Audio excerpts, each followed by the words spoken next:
Good evening, everybody. Rotarian Srinivas Rao, Nachiyappan, Rotarian Magesh Pattabiram, Rotarian Rajesh Batija, the awardee, of course, who is the chief guest for the evening, Professor Rudy Rabinge, Mr. Joost Gieger from the Netherlands Embassy in New Delhi, and ladies and gentlemen. It gives me great pleasure to be with you this evening, particularly as we are felicitating and recognizing a very dear friend of Professor Swaminathan, as well as a dear friend of India and a dear friend of the planet. As we have heard about him, about his contributions, and also from him just now, Professor Rabinge has dedicated his life and career to ensuring that there is an end to hunger and malnutrition all over the world, but particularly on the African continent. And he just laid out the 7 areas where he believes that future work is going to be needed.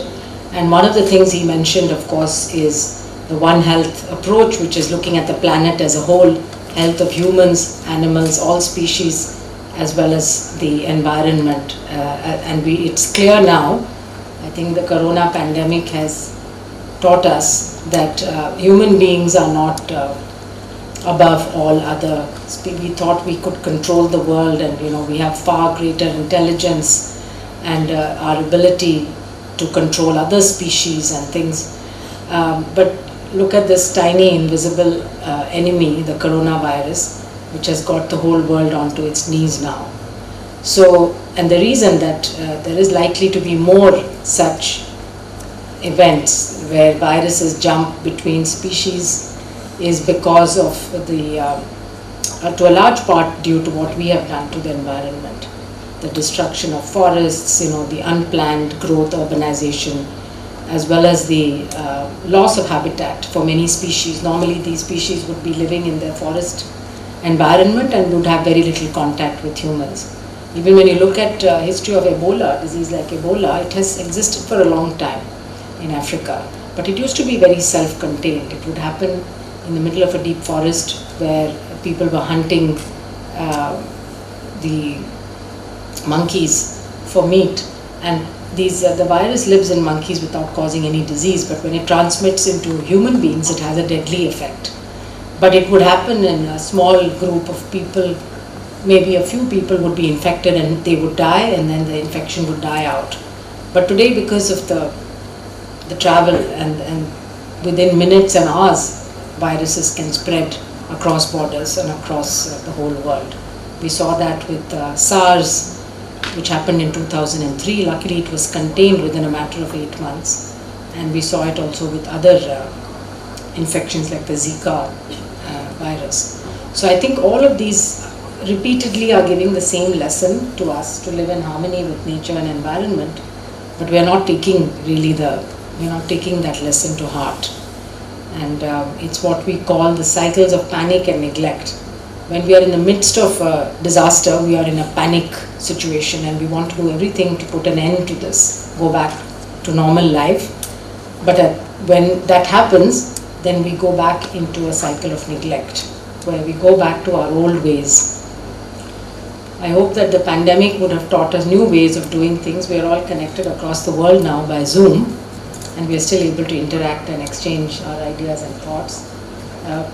Previously, we would have taken a flight probably halfway across the world to attend a meeting of 1 hour. We still do need to meet people. There's no doubt that social connections are important. But the amount of travel that we used to do could definitely be reduced to a large extent to save the planet. I was very happy to hear about all the initiatives of the Rotary Club that Mr. Srinivas Rao mentioned at the beginning. Many of them are extremely important and relevant, again, to the current situation that we find ourselves in. Starting with the Nutri Gardens, I think one of the things that has happened in this pandemic is that the vulnerable and the poor have been more impacted, and people who were already on the edge, who were already just about making ends meet, sending their children to school and having enough to eat, those people have been further pushed into poverty. And in India alone, it's estimated more than 200 million or 150 to 200 million people may be pushed into poverty. And the impact on women and children is likely to be particularly severe. And just yesterday I was interacting with some children in a fishing kuppam which is near my house in Valmiki Nagar. And it's very sad to see what the fate of these children has been over the last 18 months, because most of them don't have access to online teaching. They have maybe one phone. All the siblings have to share that smartphone, and they live in such a environment which is not conducive for any kind of study at all. And they're all first generation learners where the parents are illiterate. So it's extremely challenging for these children. So I think we need to think about bringing them back into school. Hopefully schools are going to start to open, but how are these children going to catch up the 18 months or so of lost learning?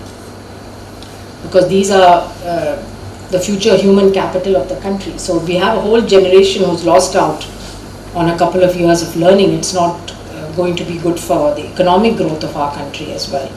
So I think we need to really think, and now that we have the digital technologies and tools, either it's for delivering healthcare or for education, this is an area where I think the foundation also would be very happy to partner with the Rotary Club.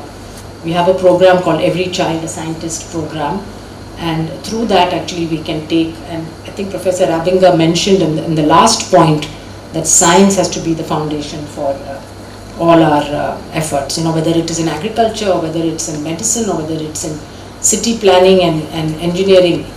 It has to be a based on data, based on evidence, based on experiences, and that is something I think we have to inculcate from a very young age.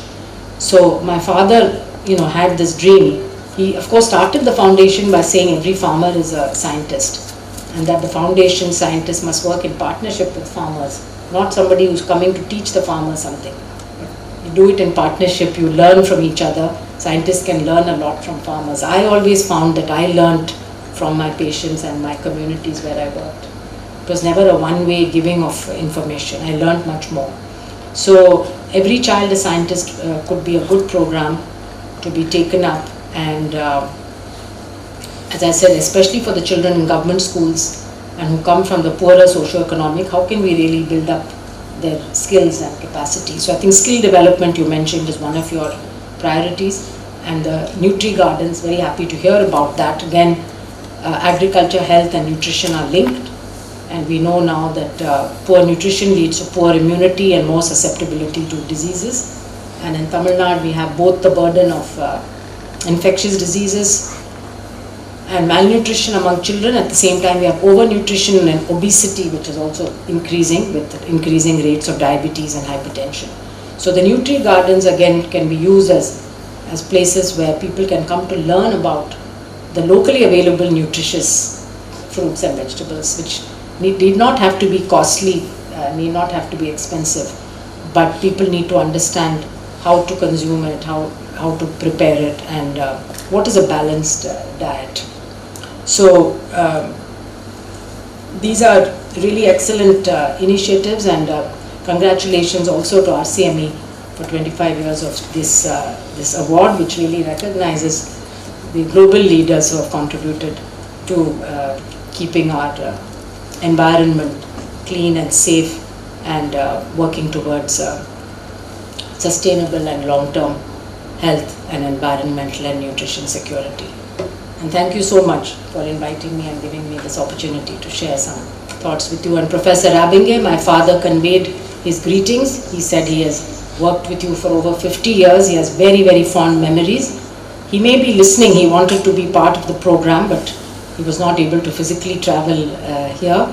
And he also looks forward to meeting you again when you are able to travel to India. We know you have come many times and you have run so many training programs in India. We look forward to your visit again to the foundation and to India. Thank you. This very prestigious event. I can even remember that I was still in Wageningen when Dr. Swaminathan was indeed honored at that time. So it reminds me that time is running, and yeah, that's almost 30 years ago. And then you realize that, yeah, we're getting a bit old, but still young by heart and mind. I would, of course, like to congratulate Dr. Rubbingen. I am a graduate from Wageningen, but I can't recall I ever had a lecture from Dr. Rubbingen. I was more in the Cultuurtechniek hydrology department in Wageningen. But congratulations, Dr. Rubbing, on this award. It's a very prestigious award, and yeah, I don't know if we can compare it to the kind of the Nobel Prize in agriculture, but it comes close, I would say. Also for Dr. Swaminathan himself, tomorrow is his birthday. I wish him a happy birthday, good health, and really many, many happy returns of the day. So if his daughter would like to convey that to Dr. Swaminathan, that would be very nice. So it's a great honor to be here, and we are living in challenging times due to the current global health and especially also the economic crisis. But we are learning to turn the challenges into opportunities, and the vaccination campaign that has rolled out now since January, that shows more or less that there is light at the end of the tunnel. India and the Netherlands have expressed many times, and most recently also during the Prime Minister Summit in April, between the Honorable Prime Minister Modi and our Netherlands Prime Minister Rutte, the importance of achieving the already mentioned Sustainable Development Goals of the UN. The Netherlands Embassy and my economic team in our economic network, which comprises more or less from 50 people in India, distributed over our consulates in Mumbai and Bangalore, and our embassy in Delhi, and we have got 2 economic offices as well in Hyderabad and Ahmedabad, and we have 3 honorary consuls which contribute a lot also to our economic and agricultural work in Calcutta, in Chennai as well, and in Lucknow. We concentrate on 4 sectors in our work. That's health, agriculture, water, and also energy transition. We strive for making a business case of these societal challenges. I mean, if there is a feasible business case, then we can expect the private sector, which we need so much, to invest and get involved. On the other hand, the Indian government also has to create on their side a bit more favorable investment climate, also to ensure the sufficient inflows of foreign direct investment and other funding. It's now all about environmental protection and sustainable development. We have to hand over the world to our children, our grandchildren,